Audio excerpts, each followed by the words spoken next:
What has been useful about having your chart of art thinking? So you mentioned that Amy Whitaker, she's trying to bring it into business. What's been useful for you about having this to show to people? Yeah, so this is the first time I've presented this diagram publicly.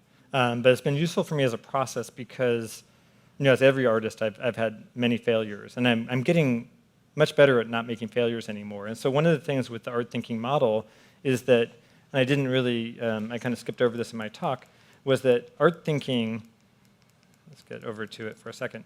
So one thing about this model is that art thinking, and what I've discovered is that there's a failure mode, and this is something that Amy Whitaker talks about, that at any point you can fail in this process. And it's okay to fail. Like if you come to the refinement process, the stage, and you fail and you can't really refine the work, and you kind of mind it, you just have to let it go.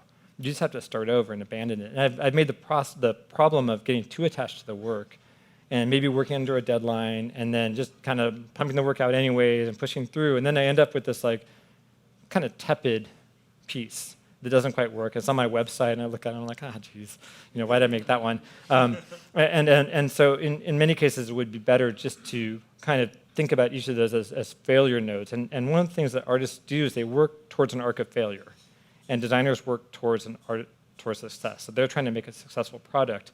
And oftentimes, I'm taking stuff in that experimentation mode and hoping it will fail. Like will this hopefully fail? And if it fails, then I can just drop it and do something else.